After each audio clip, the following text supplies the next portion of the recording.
வணக்கம். திருப்பொற்சுனம் சேனலுக்கு உங்களை பக்தியோடு வரவேற்கிறேன். வன்னி மரம் ரொம்ப விசேஷமான மரம். இந்த மரம் எங்க முளைச்சாலும் இதோட புனிதம் கருதி யாரும் வெட்டுறதுக்கு துணியறதில்லை. மகாபாரத காலத்துல பஞ்சபாண்டவர்கள் வனவாசம் இருந்த போது அவங்க ஒரு வருஷம் மறைஞ்சு வாழ்ந்தாங்க இல்லையா? அப்போ அவங்களுடைய ஆயுதங்களை வன்னி மர பொந்தில் தான் மறைச்சு வச்சிருந்தாங்க. அந்த ஒரு வருஷம் முடிஞ்ச பிறகு அவங்களுடைய ஆயுதங்களை எடுத்து வன்னி மரத்தை வழிபட்ட பிறகுதான் அவங்களுக்கு போர் செஞ்சு வெற்றி கண்டார்கள்.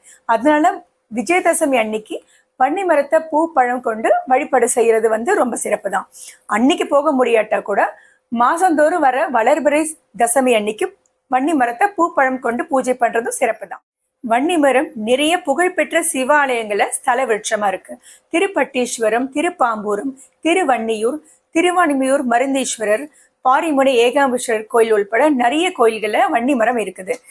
திருவான்மியூர் மருந்தீஸ்வரர் கோயில்ல இருக்கிற வன்னி மரம் பல நூற்றாண்டுகள் பழமையானது. இந்த மரத்தின் அடியில தான் அகஸ்தியருக்கும் வால்மீகிக்கும் சிவபெருமான் காட்சி கொடுத்ததா தல புராணம் இருக்குது.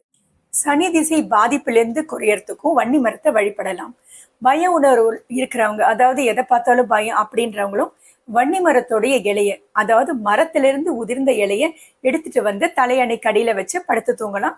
அவங்களுக்கு அந்த பய உணர்வு குறையுன்றது நம்பிக்கை. அது மட்டும் இல்ல, ஊருக்கு அந்த மாதிரி போறவங்களை கூட அந்த வன்னி மரத்தை வழிபட்டுட்டு போனா அந்த பயணம் ஆபத்து நேராதுன்றது நம்பிக்கை. வன்னி மரம் ஒரு அற்புதமான தெய்வ ஆற்றல் நிறைஞ்ச மரம். அது வெற்றியை தர மரம். அப்புறம் என்னங்க, உங்க வீட்டுக்கு பக்கத்துல இருந்தாலும் கொஞ்சம் தூரமா இருந்தாலும் கேட்டு தெரிஞ்சு அந்த கோயிலுக்கு போய் இறைவனை கும்பிட்டு வரும்போது அந்த வன்னி மரத்தையும் வழிபாடு செஞ்சுட்டு வாங்க.